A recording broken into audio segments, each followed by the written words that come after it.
It's a perfect day, nothing standing in my way. What's up, everyone watching? Welcome to episode, not 1, not 2, but episode 3.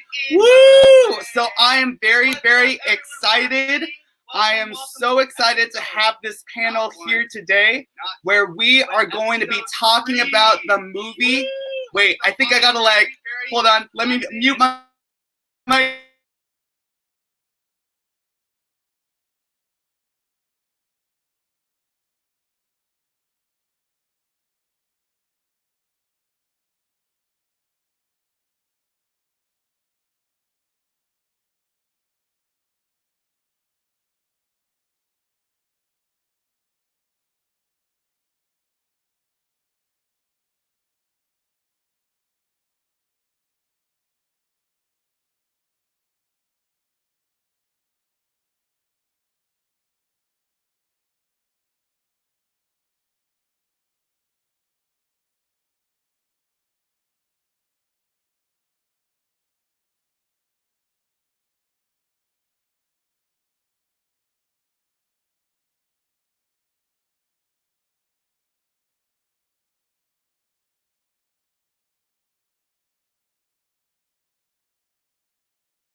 Hello. Oh, was I muted the whole time? Yes. Oh no. Yeah, Okay. mute your YouTube stream and then you can stay unmuted here. Oh my goodness. All right. So here we go. That was stuff. I'm leaving everyone on. You know, We were messaging you in the chat. Like you're muted, Matt. So, shit happens. You know what? I'm not embarrassed. I am a little bit, but shit does happen. This is the first time for everything. So, thank you, panel, for messaging me profusely, even though I kept going while I was muted. That was amazing. So anyways, all right, for the viewers who were looking at me all weird, hi everyone. Now I am not unmuted. We're going to be talking about the movie Legally Blonde today for my 3rd episode of Pop Culture Time with Matt D.C, with Sam, Kaylee, Jess, and Allie. And we're going to talk about our favorite moments. We're going to talk about our favorite characters and other things that have stood out to us. But now I'm going to call out a certain someone on our panel while we start. I'm going to start this panel, obviously telling y'all why do y'all like this movie so much. But before we do that, Jess actually brought this topic up and was like, hey, we should do a Legally Blonde podcast. You should do one. I was like, okay, tell me why. And then she literally was like, I wrote an essay on it. And he also did a video essay on it. So to sort of start our love of Legally Blonde, I want to have you introduce what we are about to share, Jess, before we share it. So go for it. Oh, yes. Thank you. So honestly, Legally Blonde, it's been a huge part of my life since it came out in 2001. It's something that even my mother will quote the movie from time to time, even to this day, which is hilarious, but it always stuck with me. So in university, years ago, I ended up doing 2 different assignments on the same movie. It's the only time that I ever did the same movie in two different classes. And I recently found the video essay that I did for my film editing class talking about the movie. It's like a 2-minute long clip, but I had to edit it myself. I had to talk about it myself. So that's what we're gonna see a little bit of today. So. All right, cool. So before let's hit it. So let me put this screen on. All right. It looks like we can y'all give me a thumbs up, panel, that you can see it? Perfect. All right, I'm going to full screen it. And I will mute my mic for this. And then if I forget to unmute, let me know. I wish All we right. could like unmute him if ever it happened, but Right? It's all good. All right, so here we go. Hey everybody, my name's Jessica, and I'm going to be talking about the film Legally Blonde and why I feel like it's one of my favorite films ever. What, like it's hard? The whole film is leading to a very powerful feminist message about being who you truly are and not trying to change for anybody else other than yourself. Elle Woods is seen as this very blonde, very dumb, very preppy sorority girl. She's a very powerful woman. She's very driven, very passionate about what she enjoys. She's very fashion opinionated, but she knows what she's talking about. It would snag the fabric. And you didn't just get it in. I saw it in the June Vogue a year ago. All the females in the movie are very powerful. They're very three-dimensional, and they don't all define by the stereotypes that they're supposed to be made as. Elle's not the dumb blonde that people think she is, and that she is actually one of the better characters throughout the film. Elle's such a feminist icon because she doesn't let people tell her what to do. She doesn't succumb to the stereotypes that she's supposed to be labeled into. She kind of has her own personality. She's nice towards people. She's very friendly. She never judges people initially, and she does stand up for herself when she needs to. Are you hitting on me? You're a beautiful girl. So everything you just said? I'm a man who knows what he wants. And I'm a law student who just realized her professor is a pathetic asshole. She's very passionate, she's dedicated, and she's more intelligent than a lot of people in the film. Overall, the film is an excellent female empowerment film, but it also relates to all people because it shows that you don't have to be defined by who people expect you to be. You can be your own person and be independent of the stereotypes placed in society. Woo! Give a round of applause. Yes, Jess. That was awesome.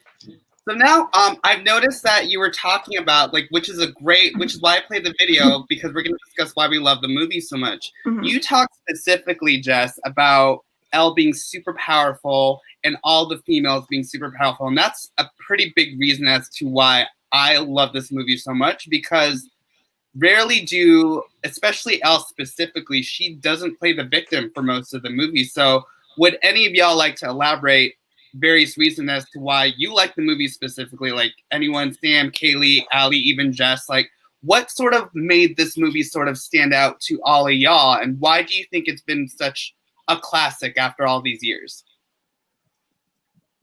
I think I'll go first on this one. Yeah. If anyone else wants to. I feel like Jess kind of put the words out of my mouth, especially with one point on breaking these norms and genders. Or not gender, but stereotypes about the dumb blonde, and it kind of plays around with that. And yeah, Elle has a lot of agency considering the stereotypes and knowing that not all blondes are dumb and whatnot. And yeah, it was. I also found that it was pretty much ahead of its time. Mm-hmm. It was very ahead of its time, especially looking at some of the technology. But you guys can correct me if I'm wrong because I was only 1 when that movie came out. That's awesome. You're No, a baby. You're so Yes, I am a love it. baby. Yes, Aw. baby. But the fact that the movie is still good now says a lot. Mhm. Yeah, for sure. And then what were some other key points that stood out? For me, the quotes specifically they have some of the best lines, like the frigid bitch line when Elle comes in with her Playboy bunny outfit and Vivian calls her out and she's like, yeah, well, I would like to dress up like a frigid bitch, but I'll go over that line. But there's that line, and then there's Jess, what was that one about? What? Oh, Harvard. What? It's hard? Yeah. Mhm. So there's many quotes about that. So were there any other moments that stood out to you all? Yeah, I mean, well, for me, I was very recently introduced to Legally Blonde, and by very recently, I mean like 2 months ago is the first time I've seen it. And I posted about it on Twitter, and people were like, "What? Like how?" I've been living under a rock for my whole life, basically. And basically, what I loved about it is definitely that it was like a feminist movie before its time. And for me, like, I wonder how much of that has to do with the fact that it's based on a true story. Like the fact that these characters are three-dimensional are probably because like they were actually, and it's based on, I think there were like letters that she was sending to home, and the manuscript was basically based on that. Yeah. So I was definitely like wondering what when I figured that out, like, oh, like these people are actually real. That's why, like, it's definitely easier to create something that's not from your imagination in that case. Mhm. Which is really cool. And I think you brought up the book, Kaylee. Like, I think the funniest moment, one of the funny moments, is when Elle gives Professor Callahan, her resume, and it's pink and scented. And Amanda Brown actually did give the author of the original Legally Blonde novel, she actually did give a pink resume to her professor. And so that actually was really true. So it's so funny how this was a real person pretty much, and those qualities were applied to this character. So it was really, really funny. Mm-hmm. All right. Anything else before we go to our next awesome section? Yeah, go ahead, Allie. Well, this movie I've watched so many times. Like me and my friend Emily watch it all the time together. Yeah. Like it's one of the movies we always watch, and it always just speaks to me because obviously like she's this very underestimated girl that everyone just stereotypes, thinking that she's just this dumb blonde who only cares about like fashion and girly things, but she's actually like very underestimated, very smart, and she's a feminist, and she's actually like really caring and everything. So she kind of like gives me vibes of me a little bit in that way. Yeah. So like I've always like been drawn to this movie. Yeah, and it's really great. It's that first scene where she buys that dress and the clerk tries to trick her. That was such a clever way of them to put it in the script early on that she really wasn't a dumbass. Like she was really smart. And I really like how they put that in. And also they put that moment in the musical as well, which was really funny. The oh my god, you guys part. And then it was funny how they made that character named Courtney, and how they were like, Courtney, take your break. And then the clerk ended up having that really big moment where she got to belt her ass off too. So that was really great. Yes. Do you have any other, I mean, we just showed your video, but were there other things that you wanted to discuss with us as to why you love the movie so much?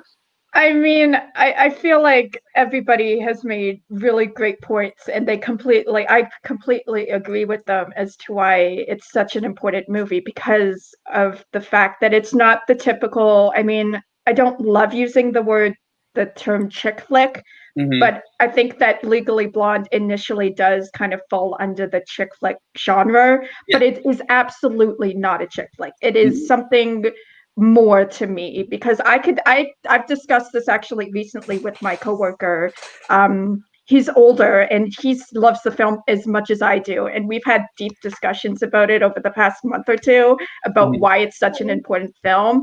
But I feel like it's just the fact that the females are at the front and center, and the film doesn't end with Elle getting the guy, you know? She really stands strong for herself. She falls in love with her career more than falling in love with a boy at the end. And I think that's just such a powerful message to send.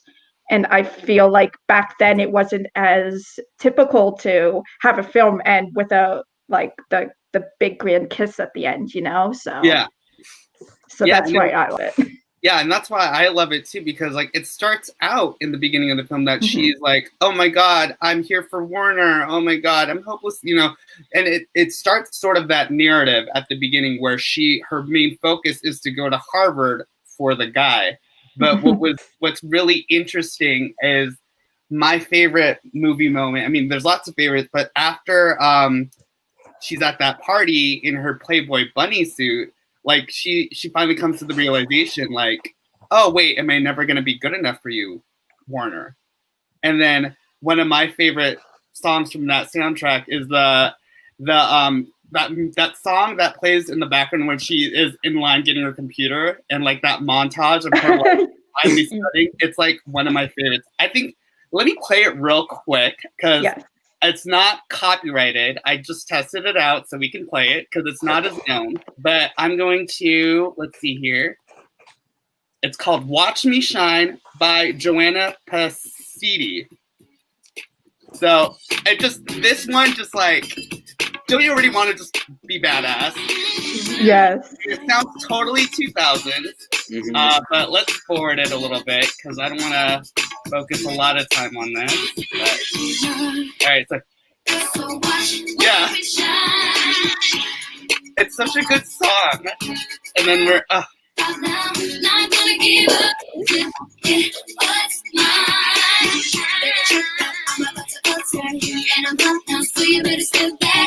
my god. Alright. But yeah, that's pretty much, that was one of my favorite moments. And then obviously Perfect Day is like one of my favorite songs to warm up to. And whenever I'm feeling like shit, I blast Perfect Day in my car. It's such a good song and such a good thing. All right, well, I think we are ready for our next section where we're going to discuss the characters a little bit more.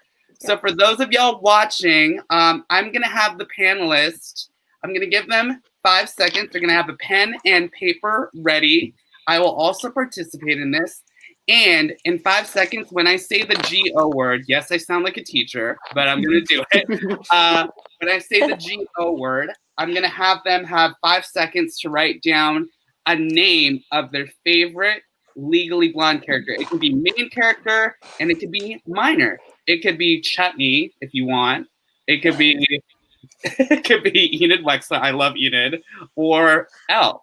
So, any questions, panelists, before we start? And then obviously you're going to hold your answers to your chest, and then we're going to reveal at the same time. All right. So are you ready? And go. 5, 4, 3, 2, and 1. All right, hold it to your chest, everybody. All right, and we're going to reveal. Go. All right, we've got L. We got 3 L's. Oh, Vivian, and then David Kennedy. Yes. Wow. Okay, Sam, I want to start. Hey, Rasmus. Rasmus is here. So, Sam, I want you to talk about your character. Tell us who this character is, just for the viewers who are just tuning in. So, so I chose David Kenny, or as Google at least titles him as Dorky David Kenny. Yeah. Yes. I don't know. Because growing up, I found him like super relatable. Being a dork in like any educational institution. Yeah, and he has. I love how much of a golden heart he has. People don't realize that, even though he looks very much like. Yeah, and I think, just to remind us who he is, he was the one where he was trying to hit on 2 girls in the quad. And then Elle walks past him and he overhears him rejecting him automatically, saying, "Oh, you're a nerd." And then why I really love Elle is because she stood up to them and came up with a lie saying, "Oh, he was the best sex I've ever had in my life." And then all of a sudden those girls got interested in him. And there was a part in that montage scene where Elle was studying from the song I just played. And he gets the book from the top shelf. She's so and he lets out that cute smile. I could tell. I know he's such a good character, and I'm glad you chose him as well. Oh, it's so good. All right, and so now we're gonna go to Jess. Why did you pick Vivian? I mean, I felt like the cliche answer honestly was going to be Elle, so I avoided choosing Elle for that reason, even though technically she's my favorite character, but I thought it would be much more fun for me to try to pick somebody not named Elle. Mhm. And I went back and forth on like the characters and who I might want to choose. And I landed on Vivian because I feel like out of all the characters in the movie, she grew the most throughout it. Like Yeah. Elle had her growth moments, of course, but she was still the same person as she was at the beginning of the film for the most part. Besides her goals changing, she was pretty much the same person. But Vivian really changed from basically being very frigid and very cold and very like I guess a little snobby in a way. Like she was jealous of Elle. She didn't want to have anything to do with Elle. She knew about Elle and she was happy to like basically ignore her. But at the end of the film, she becomes more open to Elle, to other people, even not even just Elle. She became more open to I guess I'm trying to figure out the exact term that I want to use, but she really changed personally throughout the film, and I think that that's just such an important aspect to Vivian that I absolutely loved watching. So Yeah, and it was really cool when Vivian came into Elle's room and yes, started to talk about Bruiser. yes, And I was like, oh, Vivian really is a good person. She just judged Yeah. her wholeheartedly because, did. again, a reason why I liked Elle, people were judging her from her look. And Yeah. she proved people so incorrectly that she was more than just a pretty face. Yes, and I love that scene for the fact that it's Vivian who goes to Elle. Elle didn't have to go to Vivian, and I feel like that's such an important thing to remember, that Vivian was the one that had to change, not Elle. And I think that was just so great. Also, to like, if you don't mind, like me piggybacking on that kind of thing. I remember like this, like slightly before that scene, after Elle visits Brooke to get the alibi. Was it so? Callahan's like, oh yeah, Brooke's got a visit. And Elle's like, oh yeah, she gave me her alibi, but I'm not gonna say it because I'm like gonna stay true to Delta Nu sisterhood. Yeah. And then towards the end of that scene in particular, you see like a little bit of foreshadowing, where Vivian kind of makes a little like grimace. Yeah. Where, because Ward is like, oh yeah, focus on yourself. Oh yeah, And yeah. Yep. Yeah, because Warren was like, yeah, you should care only about yourself. Like, tell her the alibi. And then Vivian gave that grimace, that look of like, ew. And then that's when she realized Warren was not good for her. Exactly. Yeah. All right, Kayleen, Allie, you picked Al. Who wants to go first? Tell us Well, I why. mean, so did you. Calling us out. I like how you call me out, Kaylee, and that's why I love our relationship, because you call me out because I do need to be called out too. So I appreciate that. Always. Yeah. God, Kaylee. For me, I actually saw a lot of myself in Elle, in the sense that I am underestimated in my everyday life. And in the same way that nobody really saw her as smart, as like a force to be reckoned with, I do see that people don't think that of me either. And so I totally like completely related to her, where she has this kind of like dumb blonde like persona that that is like kind of a front for who she like really is. And so yeah, no, I think she's definitely like multi-dimensional too, and she's well written, and I just, yeah, she's like a feminist icon, and she is, I don't know, she's definitely like in the same way that she like, I kind of feel like Legally Blonde and Mean Girls were in the same like time period, right? Like Legally Blonde was released, I think, 4 years earlier, because Legally Blonde was 2000. Yeah, 3 years. Yeah. Yeah. but Yeah. pretty close. Yeah. Yeah, like I mean, both movies have kind of like similar themes in Yeah. the sense Mhm. like the schools and Pink and just you can have like two characters that I don't know. She's just really well written and she's just no. Totally is. Thanks, Kaylee. That was awesome. All right, Allie, why did you pick Elle along with myself? Well, like I said earlier, she kind of relates to me a lot, and Yeah. like obviously not just because we have blonde hair, but like I definitely can be underestimated a lot, like her, Mhm. especially in like games, orgs, and Sequester and stuff.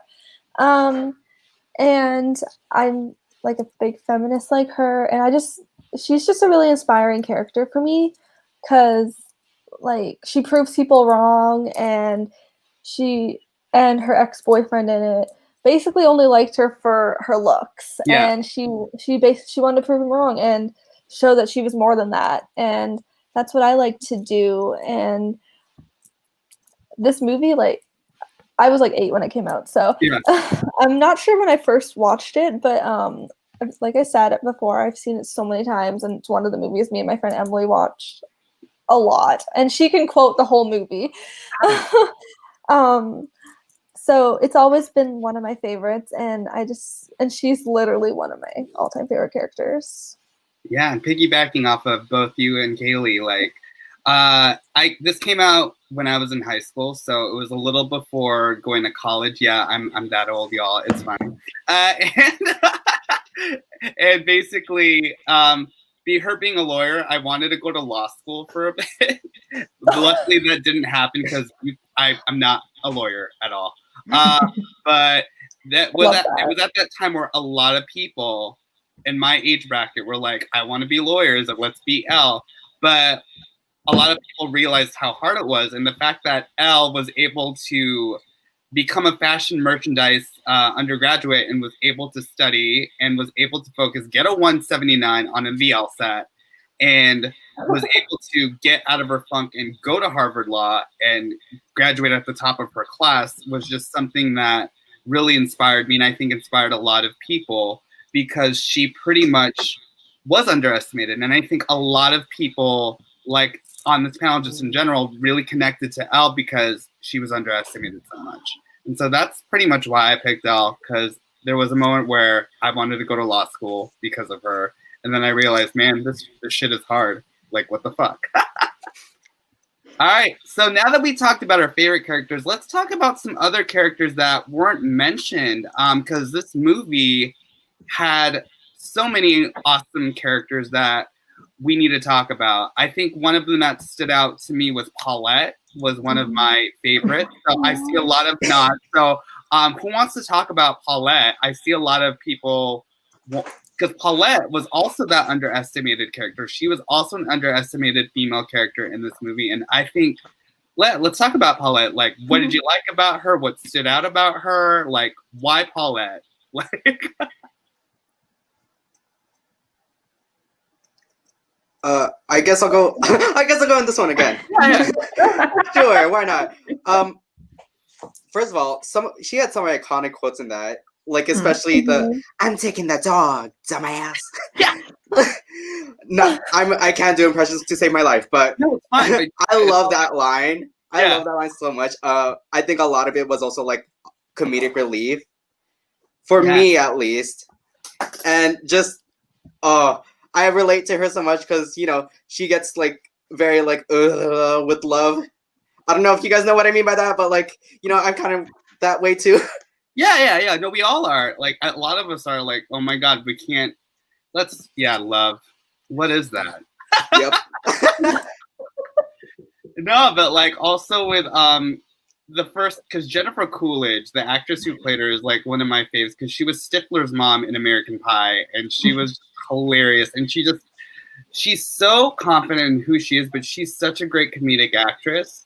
And one of my favorite moments with Paulette was when Elle comes in distressed because she's like, "What the fuck is happening?" And then she's literally eating a donut at her like station, and she's just like, "Oh, hi. All right, just take a seat." And it's just like, oh, and I love donuts, so that's why it's. I love it so much. But yeah, what about Paulette stood out to you, Oh. Ali, Kaylee, or Jess? The bend and snap. Yes. Yes. The end that. bend and snap is in particular with Let's the talk UPS about the guy. bend and snap. Now that we're talking about it, what was that?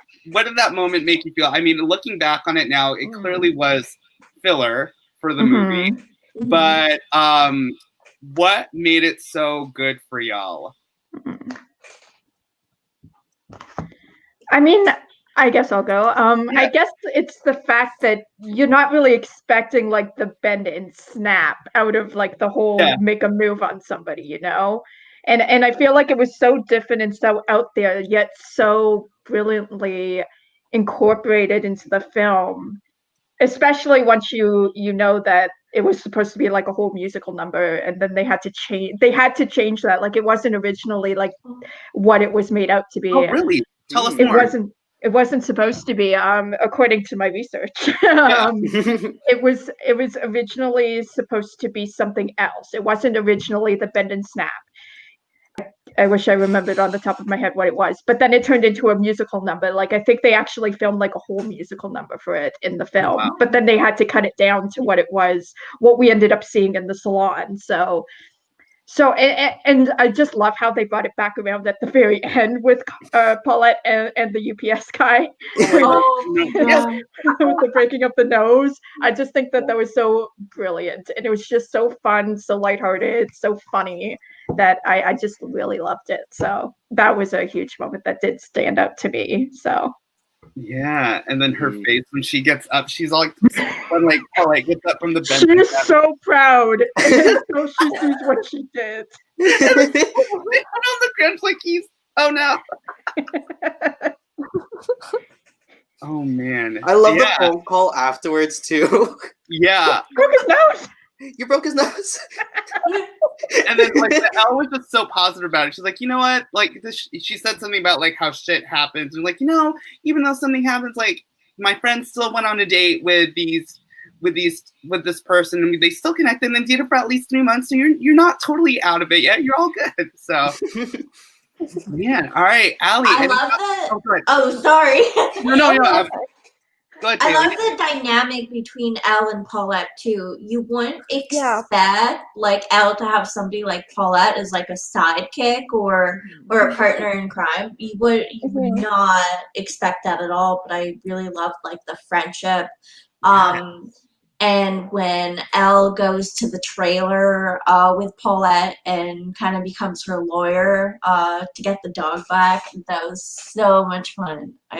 I don't know. I love the dynamic. It was really great. Yes. Mm-hmm.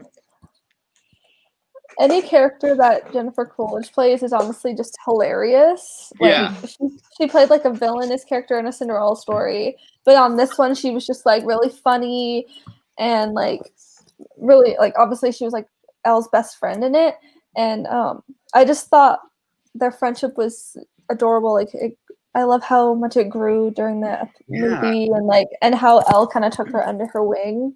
Yeah. So I just thought that was really adorable. And it's like it wasn't like she was her mother per se. It literally was just a friendship that formed, and it's like it's funny because if Elle never moved to Massachusetts to go to Harvard, she would never have befriended someone like Paulette, for sure. Let's be real. So it was great to see their friendship grow as well. Now, speaking of friends, let's talk about Elle's like best friends in the Margot. It was Margot and Serena. Let's talk about Margot and Serena. What are your opinions on Margot and Serena? And remember, Margot is the blonde, the other blonde friend, and Serena was the short-haired brunette. Mm-hmm. So what were your opinions? What were some moments that stood out to them? Because I have some, but I want to see what y'all say before I bring some of them up. Huh. I loved how like ditzy Margot kind of was. Yeah. Like I think her character kind of really capitalizes on the dumb blonde stereotype. Yeah. That's what I see at least. Like when she calls Elle and while Elle's at Harvard, and she's like, "Oh yeah, Josh proposed Josh proposed to me and we're trying on wedding dresses, and her dress rips and she falls. Yeah. Yeah. So I love that funny. scene so much. And then there was a quote where the scrunchie. Do y'all remember where she gives the scrunchie? Oh, the lucky scrunchie. Yes, Yeah. the lucky scrunchie. And I have the quote right here. And Yes. so Margot says, "Here, you're gonna need this." Elle says, "Your scrunchie." Then Margot says, "My lucky scrunchie. It helped me pass Spanish." And then Serena, being the smarter one of the duo, was like, "You passed Spanish because you gave Professor Montoya a lap dance after the final." And then Margot says, Luckily. like that. And then I think a favorite moment of mine is when Elle's in the courtroom during her final appearance in the courtroom. And yeah, do you want to elaborate on that, Sam? Like, yeah, go ahead. Yeah. Yeah. Where so she's interrogating Chutney. Yeah. On like about what she did. And I think this is after like they clarified that she was in the shower. Yeah. Like for like the 5th time or whatever. So Elle goes on like a side like thought talking about Tracy Marcinko entering the wet t-shirt contest after getting a perm. Yes. Yeah, she's like, oh yeah, why did or something I forgot what the question was, but I just remember like Marco ends up raising her hand. She's like, "Ooh, I know this one," kind of thing. Yeah, that's right. Yeah. It's hilarious. And then the way that they make an entrance, like, oh my God, there's a judge in everything. It was so funny. But I especially loved how supportive the two friends were at the end of it all. Like they came to like her first trial. Like yeah. They drove all the way for her, and I think that that's such an underrated moment, but such an important one. Yeah. Mm-hmm. And and then in the musical, it was funny to because obviously they weren't as utilized in the movie because they can't be in two places at once in the movie. But in the musical, what was interesting is that not only did they have Margot and Serena, but then they had a third best friend called Pilar, who and they ended up becoming a Greek chorus in the musical so that they could keep appearing. So they were like, yeah, we're a Greek chorus. And then people were like, but why? And it's like, we're Elle's thoughts during this. We're her confidants during this whole thing. And so it was really interesting how they kept them more relevant in the musical and in the movie as well. So I really love those two. Those are such a good duo. Now that we're going to talk, you brought up Chutney, Sam. So but before we bring up Chutney, my second favorite character actually in this movie was Brooke Wyndham. I really like Brooke because she's very badass. She's also very honest. Well, honest for the most part. I mean, she had to hide her alibi for obvious reasons, and we can talk about that as well. But I really liked how confident she was as a person. She's very sassy. And Ali Larder played her, one of my favorite actresses. Let's be real. And it just really, she had that joke about like, why would you be married to an old guy? And then she said something about like, well, I'll send you a picture of his dick. How about that? Because Callahan was just not believing her at all, and that's obviously a mistake. Yeah, Brooke was the shit for me. Any other thoughts on Brooke for you? For any of you? I just liked how she always took Elle's side, and she never like doubted her. And I thought their friendship is pretty underrated in my opinion. And obviously like she's a really inspiring character, and she's really funny too. And I think the actress is really, really talented as well. And then question for y'all though. Okay, so question. So she wanted to hide her alibi, which we all know she was getting liposuction. Do you think now, because obviously back in the day it might have been a bigger deal, especially with her empire, but do you think it was smart? Because I've been talking with various people about this. Do you think it was very smart of her to just hide her alibi straight out? Like, would you have just been upfront with it, or based off of you being Brooke, would you have hid that like she did in the movie. Because in my opinion, I felt like she would have been fine because everyone in Beverly Hills does get liposuction or some type of cosmetic surgery. But in the movie, did you think that it made sense for Brooke to even do that? Why or why not? So I'll give you some time to think about it while we highlight some comments from our crowd. Yes, Marcelo. Yes. Yes. Robin. Yes, Robin. Yes. And then we got Thank you, Robin and Marcelo. I love you guys. All right, cool. So yeah, what do you think? Do you think Brooke should have done that in the first place? And there's no right or wrong answer. I know. It's just Well, I mean, like, I would have, just because I'm, like, deadly terrified of jail. Like, yeah, I would want everything on my side. But at the same time, like, if you put it in perspective to, like, celebrities nowadays that still do this, yeah, like Madison Beer, for example, was caught in front of a plastic surgery place and still denies that she got any lip fillers. yeah. So I don't know. Is there any like backlash? Like there must be some backlash from getting plastic surgery. Yeah. Like even nowadays, I just is the backlash more important than going to jail? Yeah, because it depends. Because like she said, she's had a fitness empire, and you know, like there's that fear of her possibly losing that. But I feel like but you bring up a good point, Kaylee. And then like, because like I would never need to do that myself. But yeah, any other opinions? Because like I would have just not have said it. But you make a good point, Kaylee, because that is her baby. I mean, I think that Brooke, at the end of the day, was a savvy businesswoman. And I think that she was looking at all the angles. And in her opinion, if this had gotten out, if people thought that she was fake, she saw the end of her career.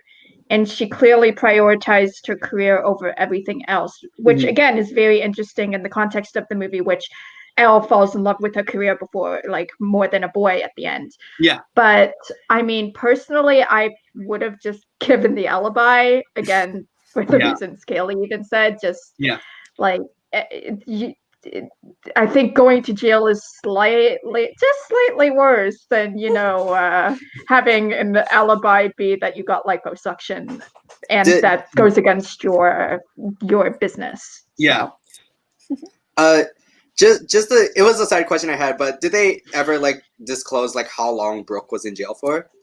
It was not very long. I remember that because realistically she would have been in jail for months and months before her trial, but it seemed like it was only like a month because Elle mentioned the fact that Chutney's perm was still intact. Yeah. So clearly it had just happened very, very recently. Yeah. So. All right. Any other thoughts on Brooke? All right. Well, also, I want to point out in the musical, she actually does say at the end of it, the Brooke character actually says out loud by accident, "I got liposuction, no one will know." And so there's that, because the musical came out, I think 8 years after the movie. Yeah, 2007, 2008. So, yeah. Yeah. So, yeah.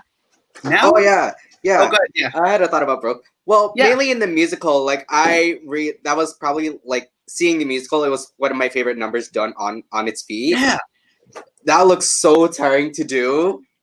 Get whipped into shape. Yeah, it's like she's constantly jump roping and singing, and it's just like, and she, the person who played Brooke on Broadway, Nikki Snelson, is a super fit, super great dancer already. So she's like already on it, and I'm like, and then I saw a local production of it too when they did it in Seattle, and it was the same thing. And I went up to a friend who played the role and was like, "How did you do it?" And it's like lots of cardio. You have to like run nonstop because you have to sing while jumping rope.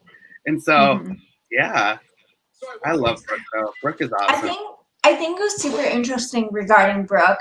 Yeah. How you can see the dichotomy really between Elle and Callahan and the way they treat the law.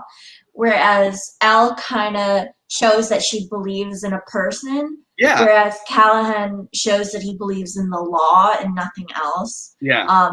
And treats people like they're like just cases, whereas she will actually like go to the end of a story and like really try and see everything. So I thought that was interesting. And that's what makes this for a successful lawyer, in my opinion. Because I have a lot of lawyer friends who do have that persona going into it. They are like Elle because you have to gain your client's trust, right? And that was interesting how they also set up Callahan as well. And we'll talk about the guy characters in just a moment because, yeah, Callahan, Victor Garber, though, is a great actor, but he played that role so well. So perfect. Yeah. So perfect. All right, before we talk about the dudes in the cast, let's talk about Chutney and that moment, which made Elle win the case. What are your opinions about Chutney? And would you have held a gun and killed, like, you know, she was ridiculous and wanted to kill Brooke. So how do y'all feel about that? And also, let's talk about that moment about how Elle pretty much uncovered that. So, yeah, Jess, do you want to start, or Allie, or maybe Allie? I don't know. Or Kaylee? Yeah, sorry. She's very interesting character. Like I like the person who plays her. I like the girl who plays her. Yeah, she's a really good actress. Nelly. Yeah, she's a really good actress, and I definitely think her character is very interesting. Like, yeah. I don't really have a lot of thoughts on her. I just think she's kind of funny. I just think she's just kind of one of those really silly characters that I don't know. I don't really have a lot of thoughts on her, but no, it's okay. Well, and if we don't, we can also just talk about that moment, how badass that moment was where she nailed her, you know? So yeah, Jess or Sam? I found it really cool how, like, when they first introduce themselves into the law firm, and they start like officially working on it. I was like, oh yeah, I don't think it's broke, but my money's on the angry daughter or the ex-wife. Yeah. I'm like, that is very much foreshadowing. She was spot on. Again, another moment showing us why Elle is a really smart person. Yeah.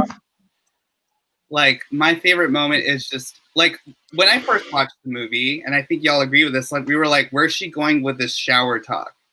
And that's also blessing on the writers, too, like, how they wrote Elle to get the case with, what was it called? Like, I don't even know. Deactivating the ammonium thioglycolate. Yep. Like, who the heck knows that? oh my god.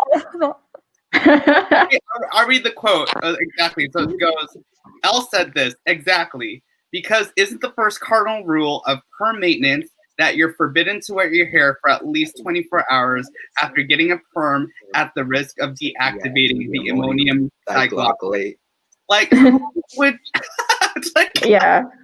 It's so funny. Was so smart and so funny, and it was like, oh my god, this is why this movie is so great, because I love it.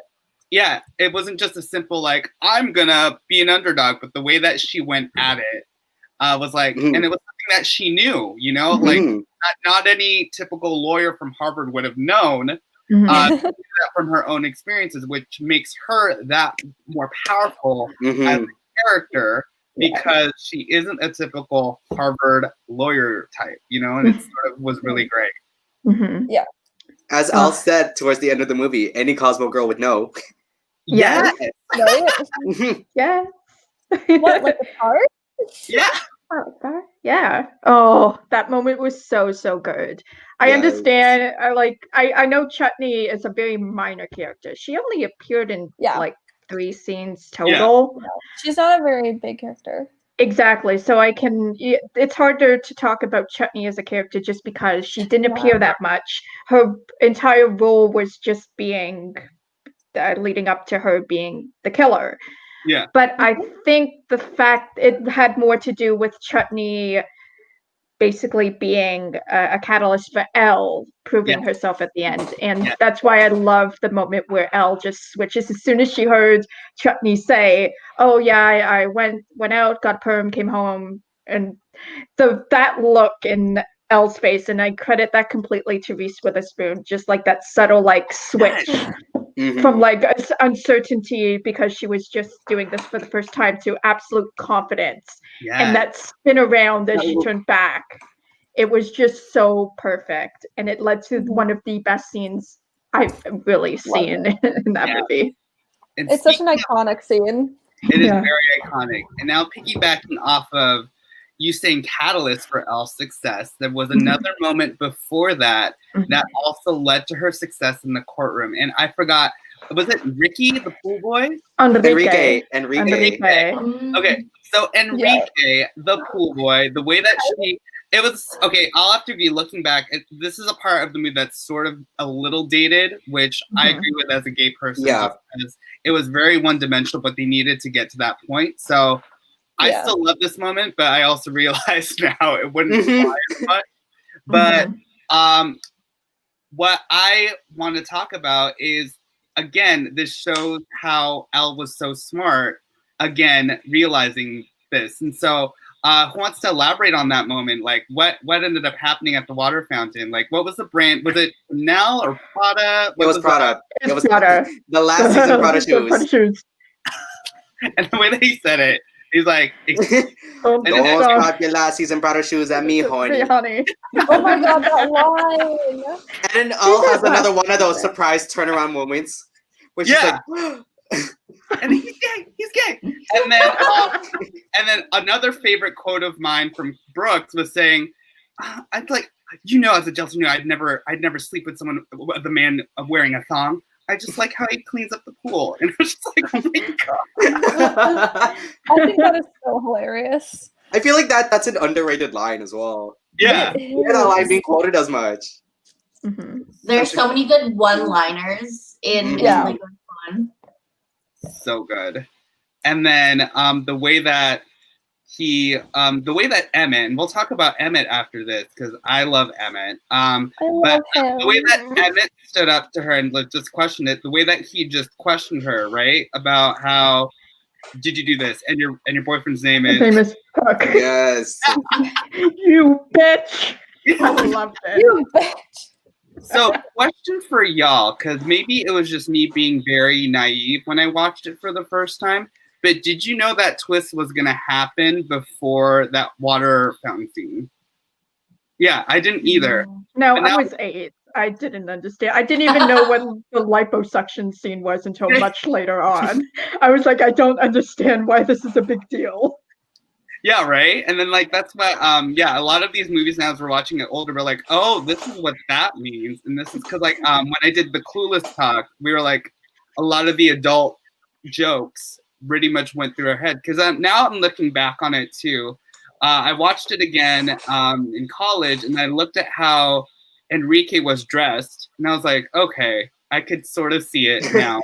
They were wearing this, like, green, shiny button up with some tight jeans or leather pants. Yeah. But at the time, I think we were so focused on the other details in the movie that we didn't realize how costuming was how big of costuming was a part of this film. And also, random fact before we talk about Emmett, Reese Witherspoon apparently said in her contract that she was going to, in her contract, in order for her to accept the role, she was going to keep all of her costumes. Yeah. All of her costumes. She kept, like, I think there's like 60 outfits or 70 outfits that she still has. Yeah. She didn't want anybody to buy them off of eBay or whatever. So, yeah. So she has them all. I think it was so interesting how costumes played a part in the movie. Yep.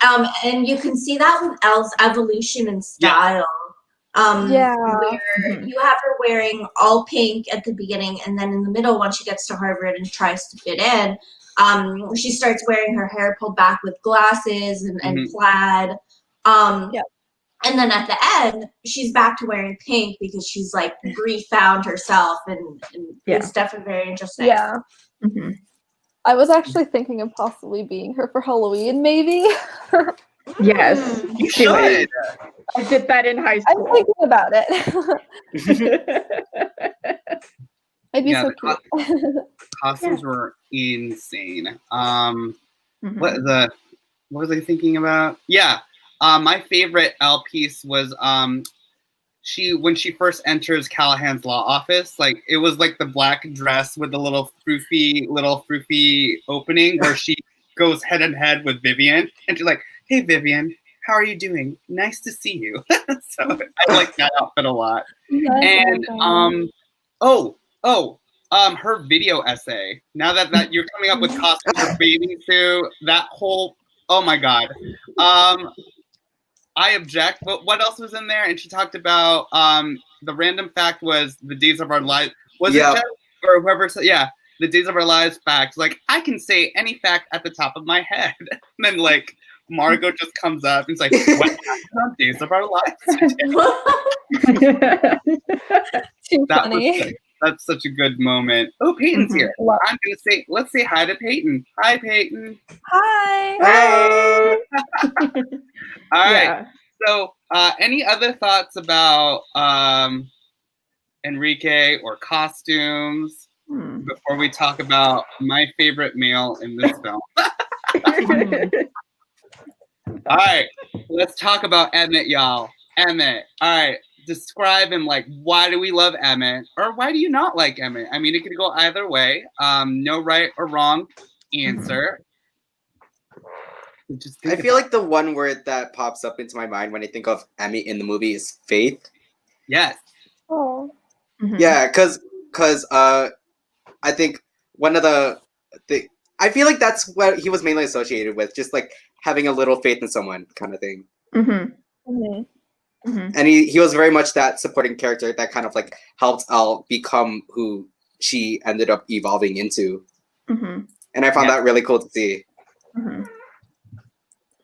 And then he's just oh god, Elle, yep.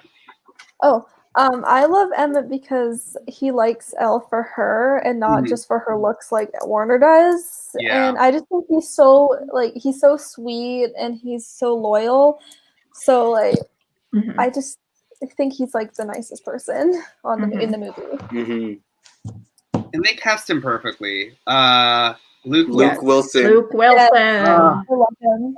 I love Luke Wilson, and he just has that demeanor of like being the nice guy in general. And so I could also see Mark Ruffalo playing him as well, but I think Mark Ruffalo was not. Yeah, so like him and Mark Ruffalo have the similar archetype. I feel like as well. I see that. Yeah, and I'm then, a sucker for a good love story. Yeah, me too. Yeah. It's bad. Like I'll have moods where I actively seek it out. Yeah. And I love it because it wasn't like super conventional, but it did follow some like classic cinema tropes too. Oh, for sure. Yeah. And there was random fact as well. There was that comment, remember, where he drops Elle off and he talks about maybe I should be blonde. He apparently told, I believe, the script writers or the director, he wanted to give a shout out / a shot to his own brother, Owen Wilson, who is blonde. And so that was just a funny tidbit that I learned as well. But also watching that, I was like looking, especially as like someone who performs in drag and does like lip syncs. Yeah. I like when when Emmett's driving Elle and like drops her off. You might look, if you look closely, you probably see that Emmett's like not saying every word that's being said. Yep. I'm not sure if that was just me, but like, I don't know, I noticed that. It's totally you. They re-recorded that line because I think audio was not, for some reason, they couldn't record the audio during that scene. So they had to change the line. And so, yeah, it was, I totally noticed that too, but I just went along with it. We all just went along with it.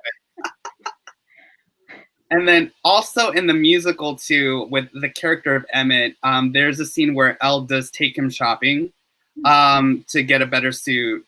And also they talk about how Elle is super privileged compared to how Emmett had to work for everything. So I feel like that was also a really good, interesting tidbit that they added in the musical that they couldn't really elaborate on in the movie, but it was pretty much just a scene. I also like the bench scene as well when she first. Yes.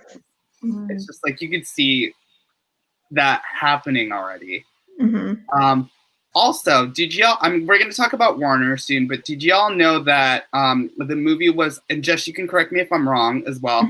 But the movie was supposed to not end with the Warner. Yes.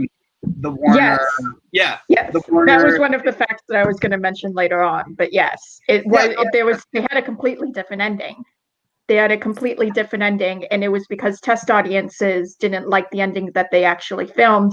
They had to go back about a year and a half later to refilm everything. Yeah. So originally they had Elle kiss Emmett at the end, and then there was going to be a flash forward scene to Vivian and Elle starting their own firm. I think it was called like the Blonde Ambition Firm or something. It was like a really comedic name, but because it was like the romantic part of it and the comedy part, but the test audiences didn't like that, so they ended up, because they wanted to see her succeed at the end. They didn't want something just so comedic. They wanted an actual serious ending, and that's why they included the graduation scene at the end and cut the kiss. So and that. Oh, go ahead. Oh, sorry. That graduation scene was apparently filmed in London because she was filming something at the time, and everything else was filmed back in California. So yes, because her and the person who played Warren were filming. Yeah, both of them were filming in Europe at the time, and then so they had to film a lot of the face shots of like Selma Blair, Jennifer Coolidge, and all the other characters in LA, and then. I forgot what place it took place in London, but it was like somewhere in London where they taped the scene, and Reese Witherspoon had to cut her hair, so she had to wear a wig during those two scenes as well. Yeah, so interesting. So now let's segue. Now that we're talking about different endings, and because they wanted to see Warner get his revenge, like get his karma. So let's talk about the evolution of Warner. What do y'all think about Warner? I will be a little basic. He's a good-looking guy. I really like the actor, but I don't know what else to say about that. Like the whole breakup scene. Like what did y'all feel? What were your feelings initially when you watched it? Like how did y'all react? I mean, I like him as an actor and everything, but like, I hate his character. I think he's just a douche, and him basically only liking her for her looks is just fucked up. For sure. I think it was super frustrating because as an audience member, you have that like foresight to realize that, oh, this isn't a great relationship. He doesn't want to be with her. Like, this isn't great. Why is she pursuing him? But like, unfortunately, Elle does not have that like insight, you know, like what when you're in a relationship like that, you don't really see what other people see. And I thought that was interesting. I want to believe that he is more than a one-dimensional character, but at the same time, it's hard to see. Like he doesn't really have much substance going for him, other than being like a typical like alpha male, like you know. Yeah, I feel like Warner as a character was very basic. He had the basic qualities, but he didn't progress at all throughout the film. I mean, you can kind of see it. He calls Elle Pooh Bear, and then he goes and calls Vivian Pooh Bear. Like, can you get a new nickname, buddy, for two different women? And then at the end, he just jumps back to Elle and still calls her Pooh Bear. Like, and I feel like that was mostly his purpose anyways, just to show that he didn't grow at all. He stayed. The only thing that he changed was the person he was dating. Like, so, yeah. I felt like he was more of a character, again, to help the other female characters grow. not even just Elle, but Vivian. You can kind of see Vivian grow from like really being in love with him to being disgusted by him at the end. So Yeah. True that. Any other, Allie, Sam, any other thoughts?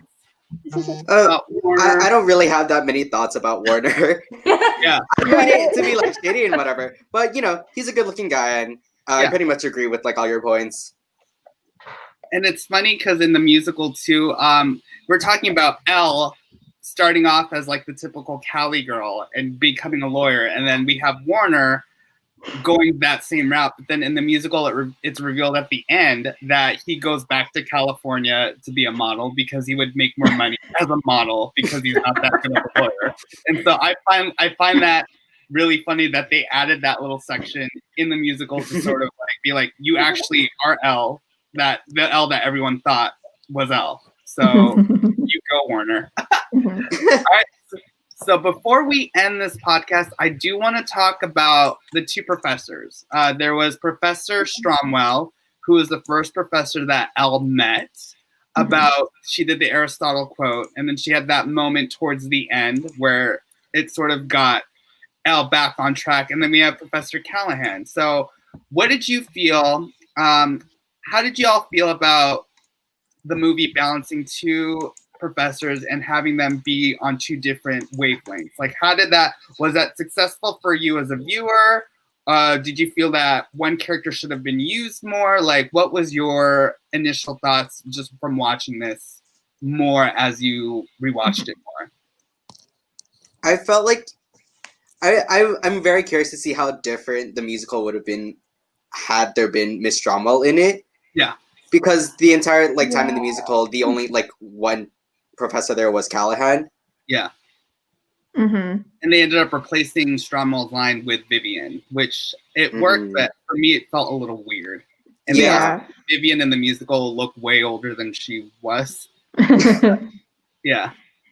So but what did you think about because Stromwell, that moment when she was in the salon, I was not expecting that. Were y'all expecting that to come out? No, but I thought it was so important again because the whole thing about the movie is how the female characters are at the center and the male characters are more supporting. Exactly. It wouldn't have worked as well if if Stromwell was a guy. And I think that was so important. I wish that Stromwell had been used more. I think that's the one regret that I think I have throughout the movie is that she wasn't used as much as she could have. But I think that I love the moment at the end because she's the one to change Elle's mind. Yes. With one line. She didn't need to say a single word. And I have the line right here. Yeah, cool. I had it to go for it. Yes. And she says, if you're going to let one stupid prick ruin your life, you're not the girl I thought you were. And I think that's so important because it showed Elle that somebody did believe in her. Somebody was advocating and pushing for her. And that line is just so amazing that and Stromwell's a character. To find Stromwell as a character for me in that moment. So yeah, Stromwell is the shit. Yes. Do y'all know? I forgot the actress's name, but she's in other stuff too, and I keep forgetting. Holland Taylor. Oh yeah. Holland Taylor. So good. I think she's a really underrated character because she was like very iffy with Elle at the start, but then she like loved her and adored her and thought she was like actually like the smart girl that she proved to be. Yeah. I believe she was like the first one to like truly see Elle's potential as well. Like starting from the evidentiary proof. Yeah. Yes.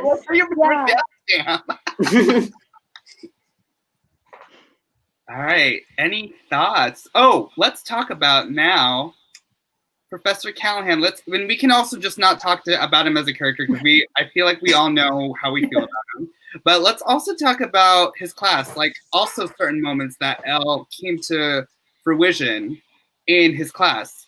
Like you can talk about the semen moment. You can talk about anything. Like what were some of your favorite Professor Callahan related moments as well? Or what did you think of him as a character? Did you think that him making a move on Elle was necessary in the film? don't know if it was necessary, but I can see why they included it in the film. Mhm. But at the same time, I think that they could have gone about it in a different way and not just gone to sexual harassment. Yeah. I don't know. I don't know. I I mean, don't quite know how I feel about it. Is so. there a possibility that it actually happened in real life and that's why? Could have been, yeah. Because it did feel a bit out of left field for Yeah. me when I was Definitely. watching. So I do feel like, oh, maybe it actually happened, because I was really like, I really liked him. I thought, oh, he sees the potential in Al, like that's great. But up until like she gets into like the internship position, that's kind of when I started getting soured on him, because he was like kind of just the same old like white male. Yeah. But yeah, so I felt like the sexual harassment scene was out of left field. And in like this Me Too era, I wonder if that would have been, it definitely would have been handled differently in the movie. Oh, for They just kind of brushed it off afterwards. Nothing really happened to him. Yeah, that did. I was like, oh no, what? Yeah, I felt like in that scene, like Vivian kind of should have just like walked in, kind of thing. Low key. Yeah. Like again, and it felt like there was just the moment to like have Vivian and Elle at odds, but at the same time, it didn't go anywhere after that. Yeah. It completely went nowhere because they solved it in the very next scene with Vivian. So yeah, and then Emmett brought it up. He's like, "You're wrong, Vivian." It's like, "Oh my god." Oh my bad. Oh my god, I feel so bad. Yeah. I wonder if that scene would have worked better without Vivian walking in and having that tension, but if maybe Callahan had not hit on Elle, but maybe said, I'm not gonna take you on as an intern after this kind of thing, and making it seem like making him not believe in her for whatever reason, and that's why she quits. Like she put all of this hard work in and she's not getting recognized. I wonder if that might have worked better as a climax than getting hit on.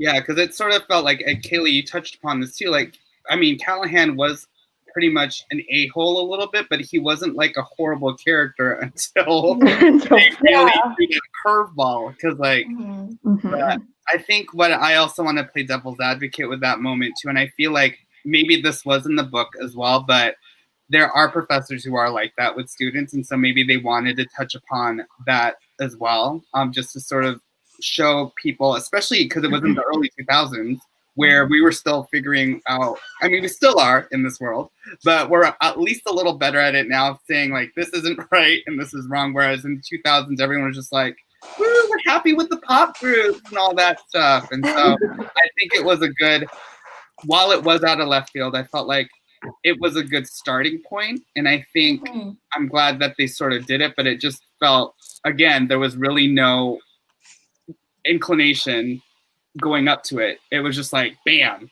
We're like, what? All right. Any other moments that we want to talk about? There were so many moments, like the semen, like the emission scene was like, I don't even know how they came up with that. Do you think she would have won her case with that? Honestly?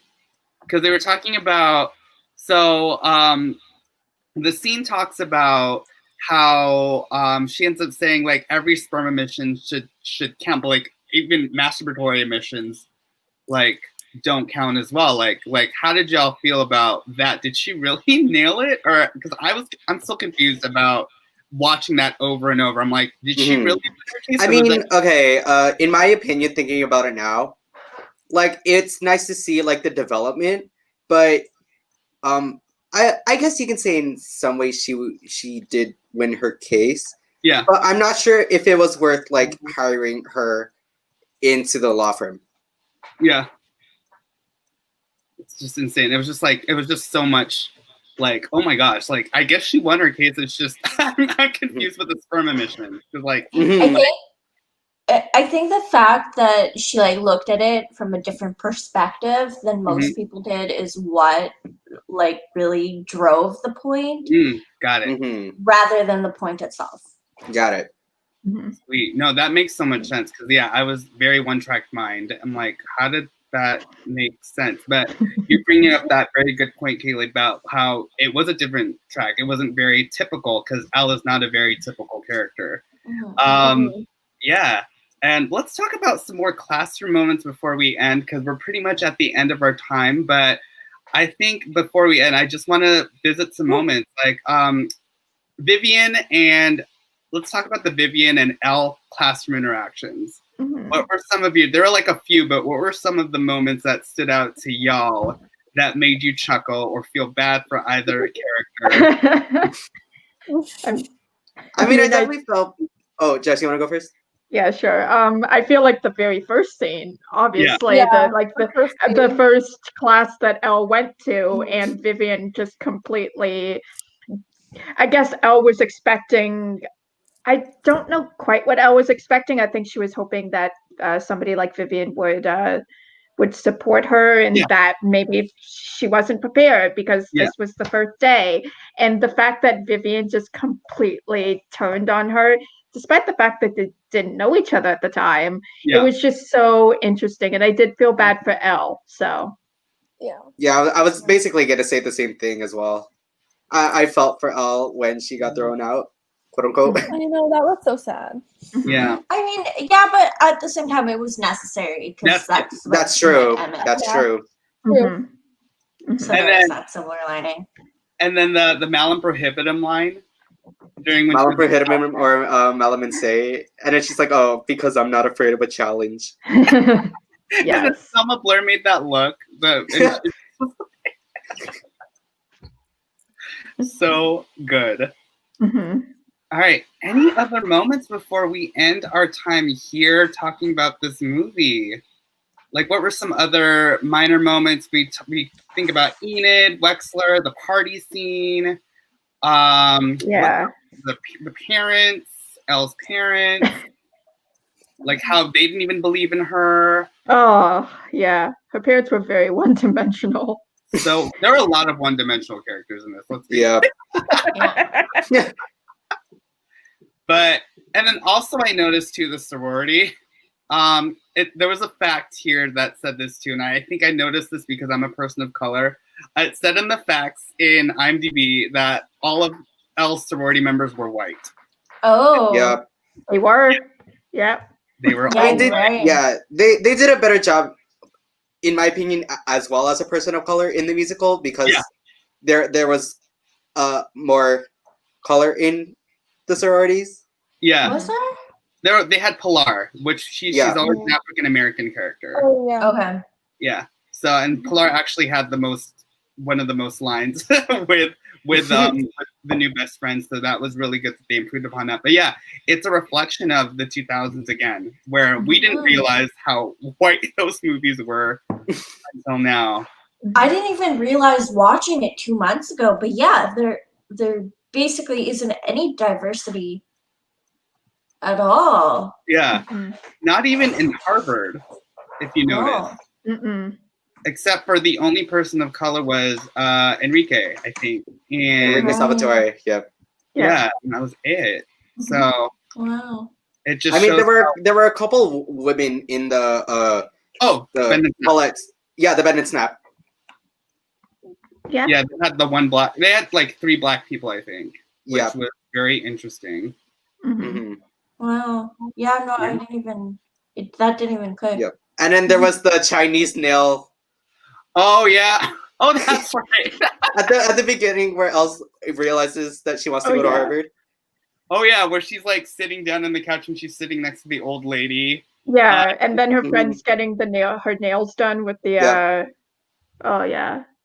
Yeah, and then Serena was again showing off that she was the smarter of the 2 best friends. She spoke. Was that Mandarin? I don't want to scare you. Was it Mandarin or it was Chinese? But if I'm wrong, then sorry, viewers. But it was another language. I think it might have been Mandarin, just because that's more spoken. Yeah. Yeah, so that was very interesting. And then the old lady said, "What? Practically deformed?" One that looks like a Vanderbilt. All right. Well, it looks like we are all set. Any final thoughts from this amazing panel, talking about the movie. Anything that came up before I end the show for y'all? I don't think so. Awesome. Thank you for including me in Thank you this. so much. Yes. This was It's a been great fun. conversation. I really love that everyone here had such a strong connection to this film, and that's what made this panel so awesome. So I just want to give a shout out to the panel again. Clap your hands, everybody. Thank you. And so before we do that, I want to make sure that our viewers who are watching know where to find our panel if you want to follow them. So I'm going to show some banners real quick. I'm going to start in the order I see them on my screen. All right. So Sam, this is your Twitter. Any final thoughts, or what can we expect on your Twitter? Anything coming up? Nothing much on my Twitter, but I also do, my Instagram is the same. I'm not really as active on it, but if you look on my bio on my Instagram, you can also see I have like 2 other accounts. Yeah. And also I have a TikTok where it is the same as my Twitter handle, except there's only one Y. Yeah. Where it's mostly just me doing singing and dancing videos. Ooh. Yes. All right. So I'm down for that. We've got singing and dancing videos from Sam, so please follow him on all his platforms.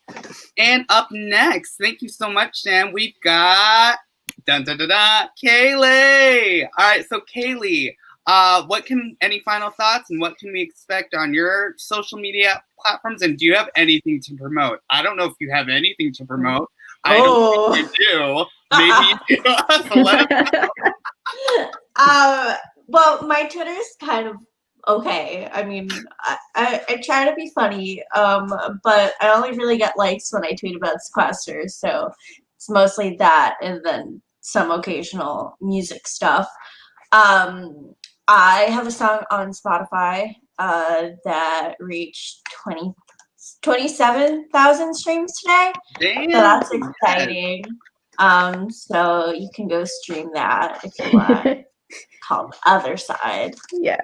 It's super catchy, and for those of you watching, it's the perfect pick-me-up song in the morning.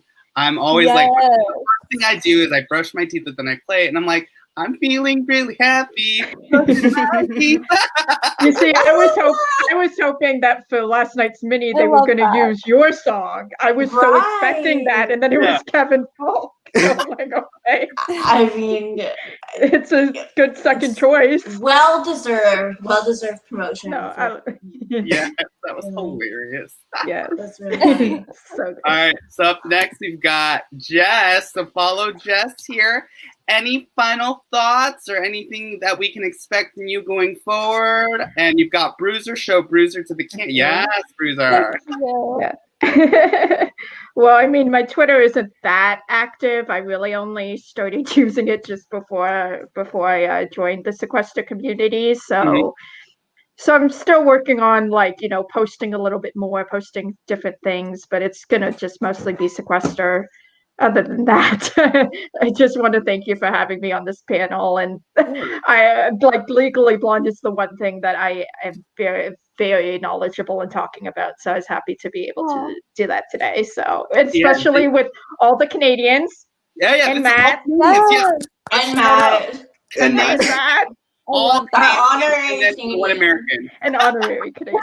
Yeah, I'm pretty much Canadian. I'm close enough to Canada. Allie will attest to that. You're literally close to me. Yeah, so I could literally just drive up there. Yeah, you're closer to Allie than I am. Yeah, for sure. I think me too. Yeah. Where do you guys live? Well, I guess we can have this conversation later. Yeah, we'll probably have it off screen. All right, cool. And now, last but not least, we've got Allie. Final thoughts, and what can we expect from you on your Twitter? My Twitter is pretty simple. It basically is just a lot of fangirly tweets, Sequester, stuff like that.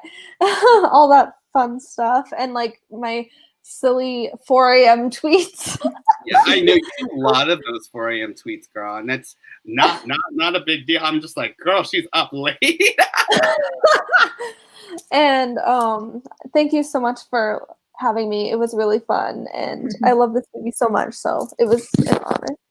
I'm so happy you were able to be on too. Thank you so much. And finally, I have to promote myself because I guess this is my podcast. I'm not sure. But yeah, as y'all know at this point, I host a podcast because I love pop culture so much. I'm glad that I found this outlet through the Sequester community. So I again want to thank this amazing panel, this amazing Canadian panel for taking part and for being open to talk about this movie, and also for helping me unmute at the beginning when I should have.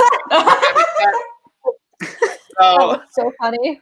That was so funny. If I can, I'll probably edit that out. I think you should just leave it in. It's really funny.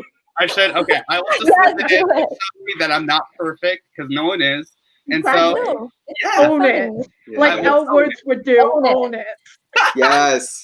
Thank you. I will own it. Thank you for the support, panel.